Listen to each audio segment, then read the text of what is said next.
Welcome to the all-important clash from the final round of the Chennai Grandmasters 2023. We have Pentala Harikrishna with the white pieces taking on Gukesh. A handshake.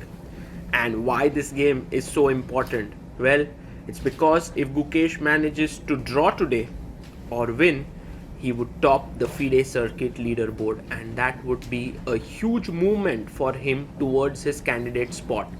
Hari opens the game with d4 and Gukesh responds back with d5. What opening is Gukesh going to choose? Because on one hand, a draw is enough to top the FIDE leaderboard, but a win would mean a clear first in this tournament because he's half a point ahead of the field. And he takes the pawn on c4. It's the queen's gambit accepted. So Gukesh is trying to be quite solid out of the opening, keeping the draw in hand. In the background you can see Arjun Erigaisi playing, and if Arjun manages to win today, then he catches up with Gukesh if he draws. And Hari on the other hand would be looking to beat Gukesh to get the first spot in the tournament as well. E3 played. Now this is a positional way to play this opening. Harikrishna would want to use his bishop and pick up the pawn. Pawn comes up to e6, and now Hari can simply snatch the pawn on c4, and that is what he does. He takes the pawn, and it's a common way to play. Gukesh plays a6. Now with this move, you are taking control of the b5 square. Later you want to go b5, also push c5. Harikrishna castles. And I think it's time to strike in the center with the move c5. Yes, that's the way in which black plays here. And Hari now decides to take on c5. This opening is very poisonous. It was played by Vidit Gujarati against Predke in the last round of Isle of Man to score a win. With the white pieces, you can see there black lets white take the queen and also spoils his castling rights. But it doesn't really matter because the king will be well positioned on the e7 square. Hari comes back with the bishop on e2. And one of the main reasons is that you want to keep this square empty for your knight. And you are waiting how to develop. You can see Harikrishna gets his knight out to d2. And later on the knight can look at the a5, b6 and d6 squares. One of the bishop d7. He wants to put his bishop on b5 and trade it off. One of the important things to note in this opening is where this bishop goes. It's a key piece. Rook d1 played, and this is slightly unusual. b3 is the main move.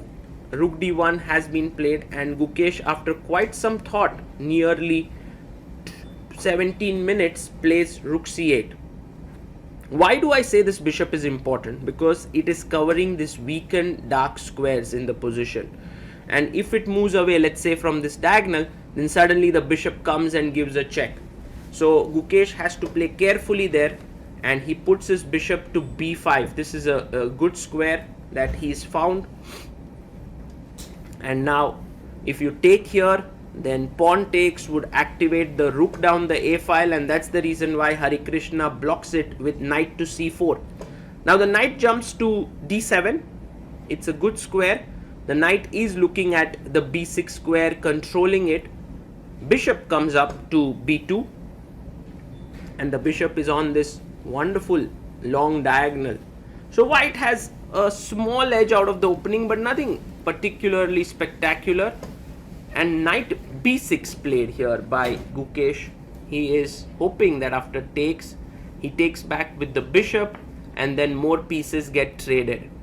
Harikrishna brings his other knight to the center of the board. An excellent move here, and Gukesh now has to decide how to meet it. He takes the knight on c4. You can take with the pawn, but then it becomes isolated and the bishop can come to a4 and attack the rook. So it's important to take back with the knight, and that is exactly what Hari does. He takes on c4 with the knight. Once again, keeping an eye on these squares. Gukesh has to be careful. You know, these are the most difficult positions in such games. Wow, he takes on c4 and gives Harikrishna the bishop pair. That's a very bold decision. Why are such positions the toughest? Because nothing out of the ordinary is happening, but at the same time your opponent has this nagging edge which is very difficult to vanquish, you know. So Harikrishna is a master of such small advantages. Now g6 was played by Gukesh so that he can move the knight and the pawn is no longer hanging, and look at this move by Hari. He wants to pop out his bishop on f3 and attack the b7 pawn. That's his idea. The knight comes to d7, improving itself, and here the rook moves to the open file on c1. White's position is a picture of coordination. If you see, black goes bishop d6, and this is a smart idea by Gukesh. He's like, let's trade off a few pieces if we can. And so Hari goes f4, and maybe what Hari wanted is to stop a piece from coming to e5, but on the other hand he anyway wants to expand on the king side, and he so does that. Rook takes rook played by Gukesh, and now Harikrishna takes back. He has the open file, he has the bishop pair, he's expanded on the king side. This all looks very promising. a5, what a nice move by Gukesh. He wants to play a4 and create counterplay on the queen side. Hari says, nothing doing, I'm actually putting my bishop here, stopping your pawn from coming forward. Gukesh brings his knight with two ideas. One is to push the pawn to a4, the other is to trade it there with rook c8. g3 played. Maybe another possibility was to go g4 followed by h4. He plays g3. And now will Gukesh push his a pawn here? No, he's being very solid and being very careful. After all, a lot is on the line in this game. So he goes rook c8 and wants to trade it off. And Hari now decides to push his e pawn. This is a nice move by Harikrishna, because his king can now start coming up the board. He can slowly expand on the king side. Gukesh plays f6, a little circumspect move there, putting his pawn on f6, and it's time to bring your king in. Like the slow hand of death, Harikrishna is making his moves, and Gukesh needs to be very, very careful. Takes the rook, and now will Gukesh next push his pawn to e5. It might be a very risky move, because after the bishop takes here,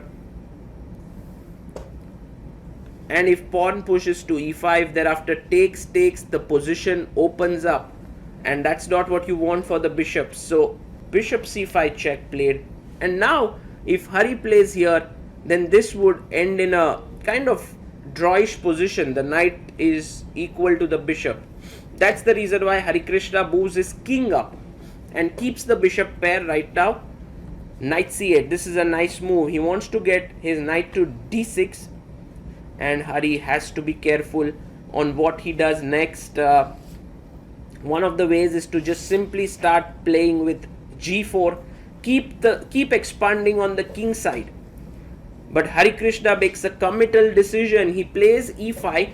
With this, he takes away the square for the knight, but he's also committed his pawns, and generally you don't want to commit it too soon. Now Gukesh also pushes his pawn to f5, and now things have changed a bit, because if you trade the bishops now, which Hari seems likely that he will do, he's hovering his hand over the bishop. Yes, if you trade now, then suddenly this knight is very passive and the king can start entering this side.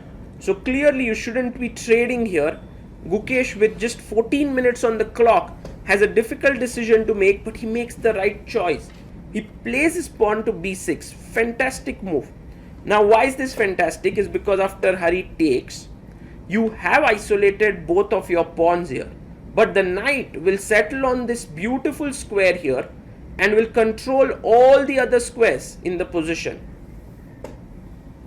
Hari puts his king on e3, and now the knight goes to the center, to the side of the board, but controlling the central squares, and the pawns and the knight work in beautiful unison to stop white from entering the camp. Fantastic chess here shown by Gukesh, and a nice understanding also, and it doesn't seem like Hari would be able to make progress here. And with this, I think Gukesh, Harikrishna has agreed to a draw. Gukesh did offer a draw, and the players have agreed with this. Gukesh takes the first place in the tournament, and also he manages to top the FIDE Circuit leaderboard, moving to 87 points, which is an important moment for him. In Chennai, Gukesh has played fantastic chess at the Olympiad as well as at this tournament. It seems like whenever tournaments happen on his home ground, he's able to rise up to the occasion and show the best chess that he plays. The arbiter wants them to not analyze at the table because behind you see Arjun and Sanan are still playing their game and they do not want to be disturbed there. But what a fight this was. Although a very positional game and a queenless middle game, yet you could sense the tension that was in the air, where Harikrishna was pressing, Gukesh was on the defensive. While nothing truly spectacular or special happened in this game, I would consider this to be one of the most important games of Gukesh's career perhaps, because this may help him to make it to the candidates. He places the pieces, just touches the board like he always does, and folds his score sheet, and now is ready to call it a day.